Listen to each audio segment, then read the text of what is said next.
everyone. Thanks again for tuning into Sin's Workshop. Hope you're having a wonderful day. Alright, so today we're going to be talking about The Counselors by Jessica Goodman. I have not familiar with Goodman's writings. I wish I were, because I really did enjoy the way that this story was written. And I've seen her books, I work in a bookstore. I've seen her books in the young adult section because that's like the area I maintain, because let's face it, that's all I read. It's not true. I read other things, just mostly young adult. And her stuff does catch my eye. So have you noticed lately that publishers, like, even if the books have nothing to do with one another, they just keep the one aesthetic for authors, so like, oh, I definitely know who this author is based on the cover. I've noticed that. I'm not mad at it. It's just something that I've noticed. And I'm wondering if you guys have noticed it too. But anyway, one of the things that I think was really good about The Counselors was the way the story was written in a non-linear fashion. That's only for half of it, because the story is in the now, but then there are a lot of segments that are in the then.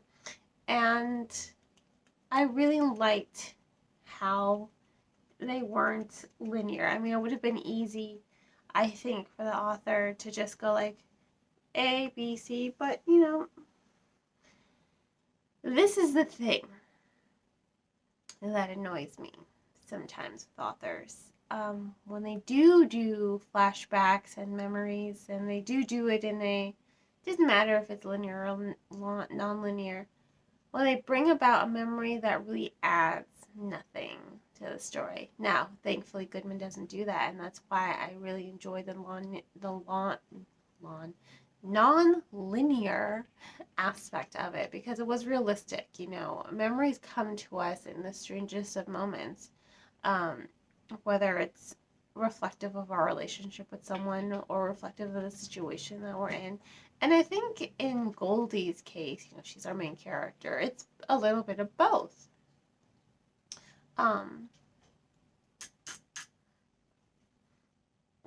It is a little bit of both in her case. And I liked it because you're really seeing her emotional response to sometimes the pain that her friends are in, especially Ava. A lot of her memories do center around Ava. Imogen too, but mostly Ava, and it's crucial because Ava, everything is interconnected in the story, and that's another thing that I liked because it keeps you guessing. But a lot of her memories and flashbacks that she has that are not, surrounded by her relationship with her former boyfriend, they are about, either the camp or how the camp made her feel at a certain point in time, or Ava. Ava's very crucial. You're seeing how, yeah, she's basically like an Upper East Side kid, very rich. Her father travels a lot, and he's a very absent father. He had his own other family, and he's kind of a dick. And this has really impacted Ava a lot. And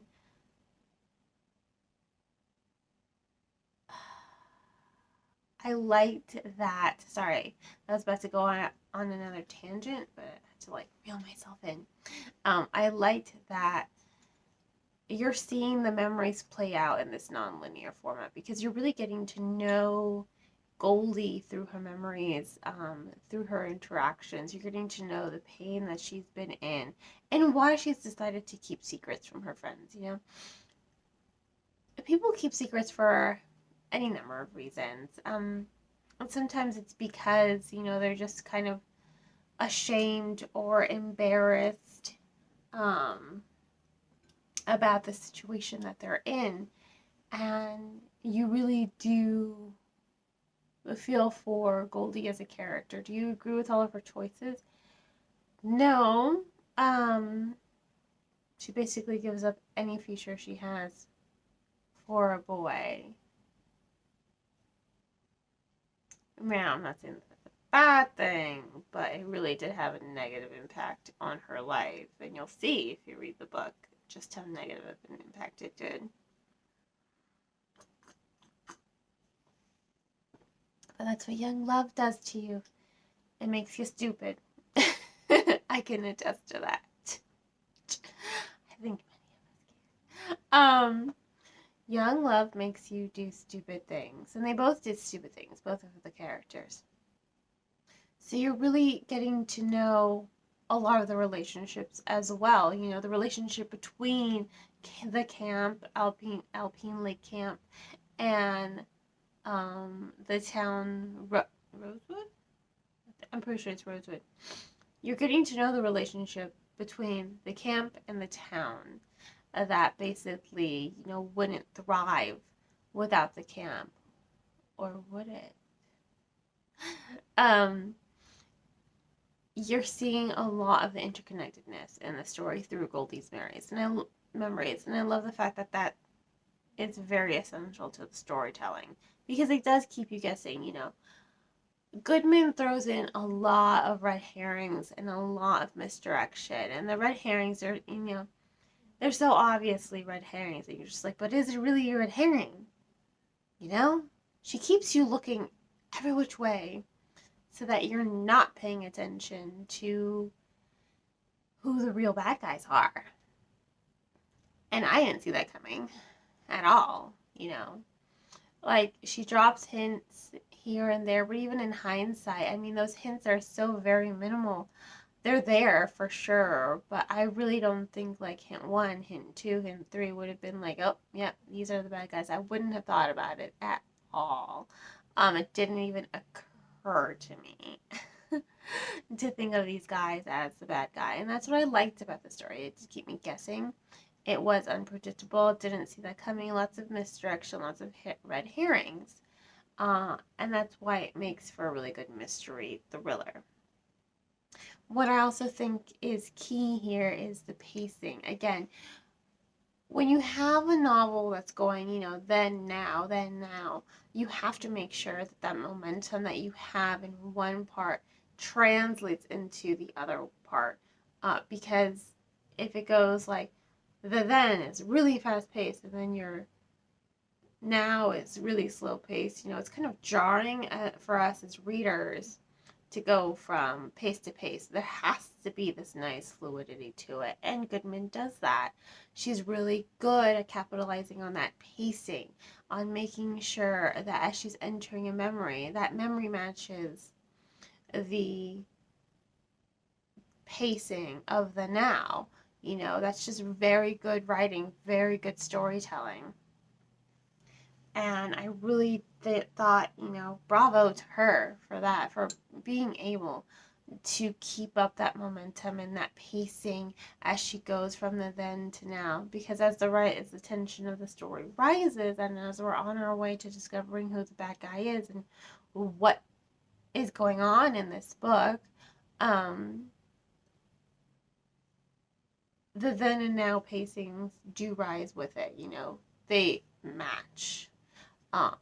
It's not like, oh, here you go, you got your rising tension in the now, right? You have your rising tension, but no rising tension in the then. It would have been jarring if she hadn't been able to keep up that pace and keep up that momentum and keep up that tension, I think, you know, personally, you know, from a personal standpoint. And again, you know, that's why I liked it. What I also really liked was a strong female representation here, the friendship aspect.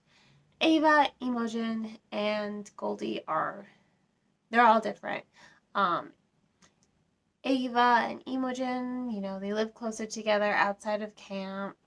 They are Upper East Siders. Goldie would be considered a townie. In fact, this is the funny thing. Her friends don't consider her a townie.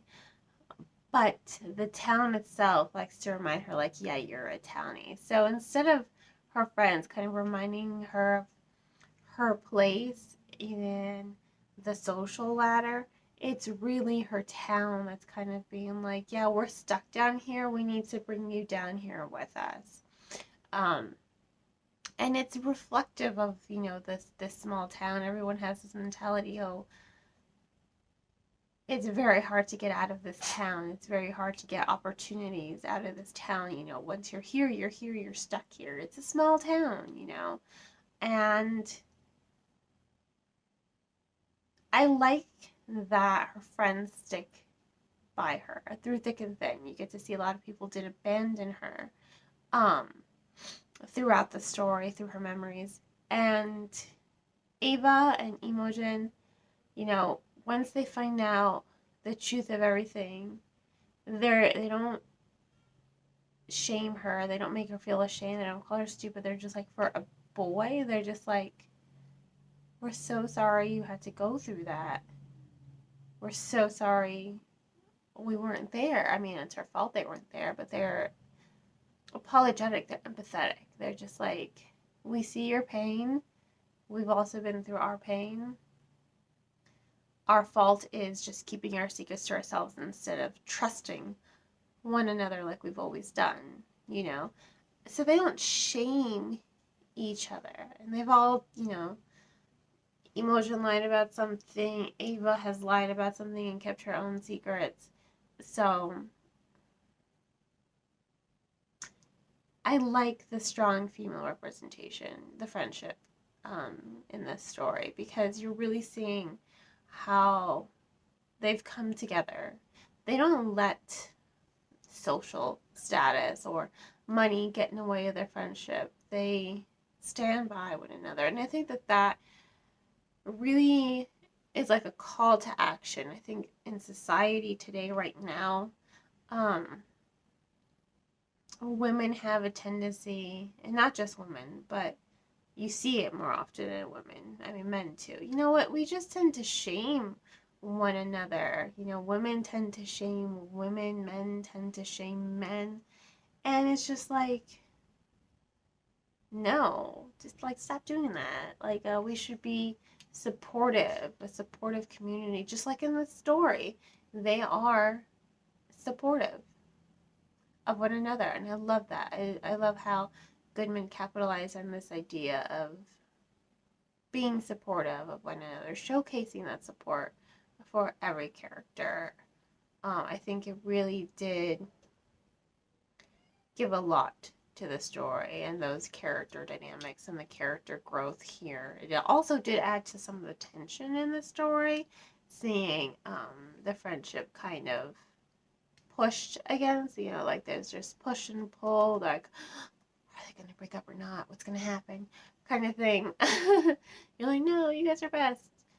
They reminded me of Lex and Clark from Smallville in the first 3 seasons.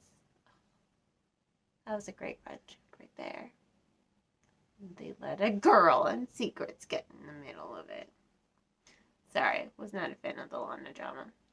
And I knew they were going to be enemies, but I really, really wanted them to just stay friends. So I was kind of having those kind of flashbacks when I was reading the books. I'm like, no, stay friends. Don't let boys get in the way. That was me. And they don't. They don't. You'll be happy to know they don't. So overall, you know, I really did enjoy the story. I do have to give it 4 out of 5 stars. I really do think it was a gripping novel. I mean, halfway through it, I was reading like 3 different books at the time. 1 physical, 1 ebook, 1 audiobook. And I was going, you know, 1/4 here, 1/4 here. But once I reached the halfway mark of this book, I was like, no, I need to know what's going to happen. So I just like read it, finished it in a day, and I was just like, didn't see that coming. And that's a good story, a story that pulls me in and grips me, and it's just like makes me need to scratch that itch of what's going to happen. Yeah. So 4 out of 5 stars. Please remember to purchase the book from your local bookseller or online book retailer. I will include links to bookshop.org and barnesandnoble.com. I just ask that you support bookstores versus purchasing the book off of Amazon. If money's tight, check out your local library. And I hope you all will continue to support me here by liking this video, sharing it with all your book loving friends, and subscribing to my channel. Hope you all have a great rest of your day, and as always, happy reading.